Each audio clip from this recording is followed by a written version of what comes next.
boy is just marvellous, isn't he? Absolutely fantastic. It's been by my parents' fireplace ever since I can remember. We've always called him our whistling boy. The whistling boy. Mm-hmm. Well, in fact, he's a well-known bronze, and he's called the Mousse Siffleur, or the whistling ship's boy. Oh. So it's a well-known figure. And the cast bronze figure of a whistling cabin boy, the French call him a mousse, was a workshop staple of late 19th century continental sculpture, produced in foundries from Berlin to Vienna as a parliamental piece for the middle-class home. The Hamburg dating of 1889 places this example at the peak of the genre, just before Art Nouveau swept the smaller bronze trade aside. Surviving signed pieces of this size and condition usually carry the foundry mark on the base. The figure's enduring appeal is the moment it freezes, a ship's boy mid-whistle, head tilted, lips pursed, as if listening for his own echo across an unseen deck. It's been patinated to look like this. Obviously, when it's cast, it comes out a fairly plain colour, and it's been coloured to look this rather nice sort of nutty brown colour. And you want to be very careful not to polish it or do anything like that to it. Yeah, it's hard to tell my mother. Well, people do like polishing these things. Yes, no, you should avoid it. I mean, really, at best, a duster and maybe a paintbrush to get in the nooks and crannies to get the dust out. And, had you ever wondered how much it might be worth? Actually, not really. I wasn't even going to bring it. I was at my parents' yesterday, and I decided to sneak it out of the house so they don't know that it's missing yet. Oh, really? Gosh. But I always liked it, and I thought maybe it had a value. I wasn't sure. Well, it does, and obviously there are plenty of copies of it about, but this is a particularly nice one, a very nice cast. I think this would make somewhere in the region of $4,000 to $6,000. Fantastic. Which is, about £2,000 to £3,000, something like that. Yeah. So, my dad will be delighted. Yeah. So it was a very good pound of coffee. Yeah. Thank you very much. My connection with the bell is that it was given to my father, who was a captain.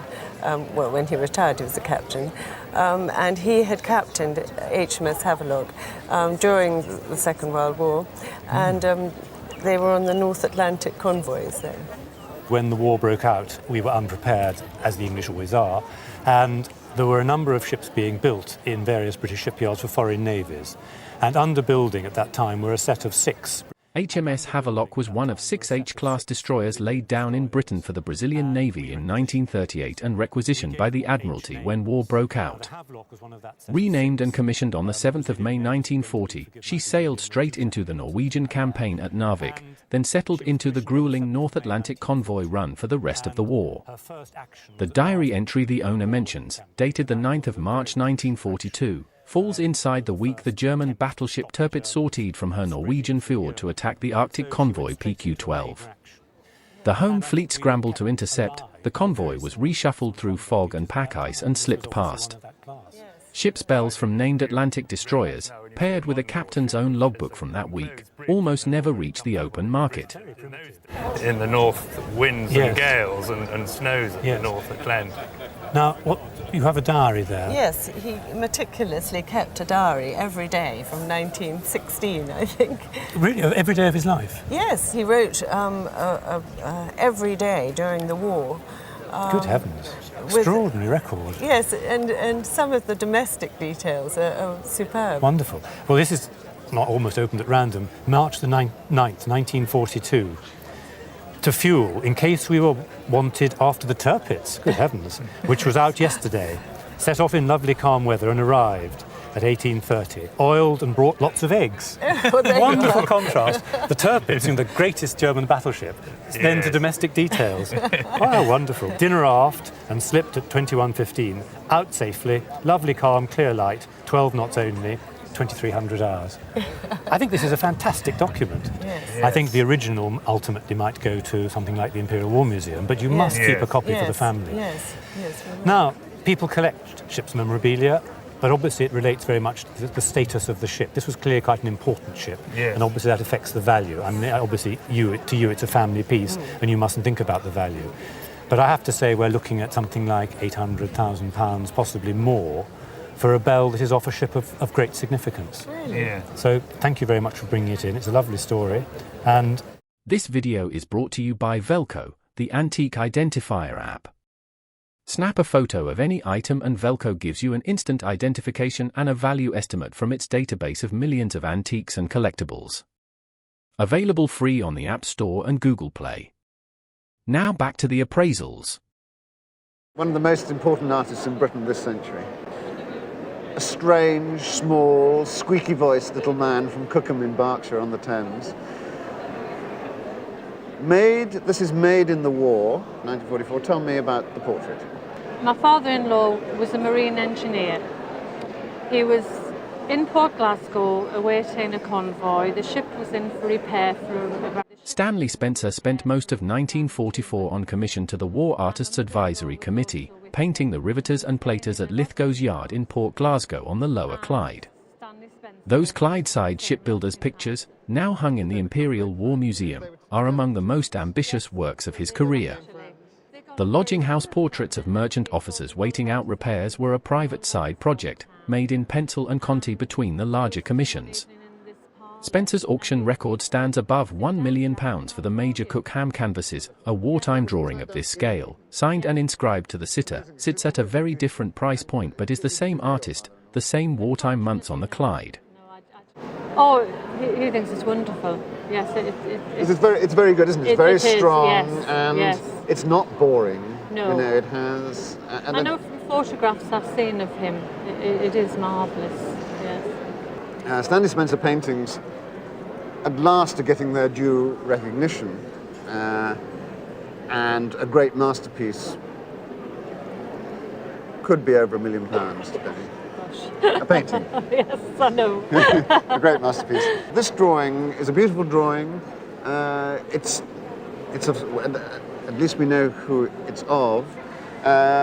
It's not commercially, because it's of a straightforward portrait of a man. Yeah. But I would have thought in the region of 6 to 8, maybe £10,000. Really? Well, it's a marvellous drawing by, he's a very important artist. That is a shock. I had no idea, none at all. I'd love to know, but very attractive. It's nice to see the people here. Yes, and this is particularly interesting, the crew of 3 here, and I love this member of the crew looking towards the other yacht here, who seems to be in the lead, rounding the buoy first. Yeah. And did you have an interest in sailing, or did your grandfather have an interest in sailing? I sailed as Montague Dawson trained as a marine illustrator at Sphere magazine before the First World War and served as a war artist in the Royal Naval Volunteer Reserve. He turned to easel painting in the 1920s and by the 30s had become the most commercially successful British marine artist of his generation, collected on both sides of the Atlantic and a particular favourite of American shipping families. The market has always drawn a sharp line between his pre-war and post-war output. The pre-war canvases, with their tighter brushwork and crisp rigging detail, sell at multiples of the later studio pieces. A gaff-rigged racing scene with a 3-figure crew is exactly the subject the pre-war collectors prize. Become to know of Montague Dawson as probably the most popular and well-known of all 20th century British marine painters. Now, the paintings after the Second World War, he died in 1973, are nothing like, in my opinion, as good as this. Now, have you any idea of when your grandfather bought it? I think he must have bought it in about the 20s or 30s. 30s, yes. It would seem right, wouldn't it, to you? I would have thought that probably would have been about in the 30s sometime. Yeah. And I think because of that, in this somewhat earlier style, it's probably much better than some of his later works. Now, kind of value, I would have thought that it must be worth somewhere between £10,000 and £15,000.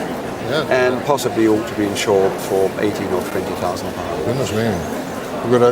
And he came to this country and he took his degree in Scotland as a doctor. And then he always loved the sea, so he started by being a ship's doctor. Gracious. And that is when he was on the Carpathia and the Titanic. He was on the Carpathia? Yes. And what was his job on the Carpathia? As a doctor. As the only doctor? The only doctor, yes. Gracious. Yeah.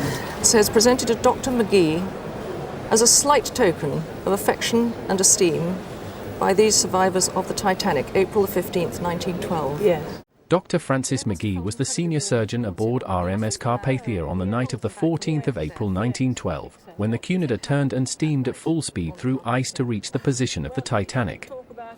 He set up the onboard hospital that received the 705 survivors at dawn. The presentation collection that came together for him, a silver Royal Humane Society medal, an engraved certificate, and a 14-carat gold medal struck by the survivors themselves, is one of the most documented gestures of thanks in maritime history. Only 14 of the gold medals were ever struck, awarded to Carpathia's senior officers and her surgeon. Most are now in museum collections. This one travelled with the family.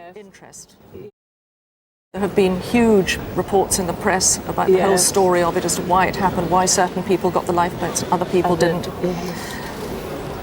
Up here we have a Humane Society award for him and all his bravery at that time. He really must have been a most extraordinary and remarkable man. Yes. This is a silver medal presented by the Humane Society, which went in conjunction with the certificate at the back. But this is something quite different. This is the most extraordinary thing. This is presented to captain, officers and crew of RMS Carpathia from the survivors of the Titanic, April 15th, 1912. That is made out of 14-carat gold. Yes. And there were only 14 of them made. Oh, yes. Did you know that? I didn't know that, no. It's an extraordinarily rare thing. Only the most outstanding officers received one of these awards. Yes. It's almost unheard of if you think in the whole world there are 14 of these objects. The even more peculiar thing is that one of these was sold recently. Yes. Now, presumably you would never consider selling any of these objects because they're all family objects. Yes. They are perhaps things that you might consider insuring. Yes. Haven't insured them, yes. I think it's extremely important you do so because in New York, in 1997, one of these medals was sold for $50,000. So that equates roughly to £30,000 now. George heavens. I know I do. Can't believe it. So I think what we have here, looking at your whole collection of objects, are probably things that ought to be insured for £50,000. Yes, thank you. Yes. It's amazing. How can you measure one man's valour? Indeed. Thank you very, very, very much. It's been a very moving day for us. Thank you. Thanks so much for watching. If you enjoyed this one, hit the like button and subscribe so you don't miss the next. And there are plenty more incredible appraisals waiting for you on the channel. Go check them out.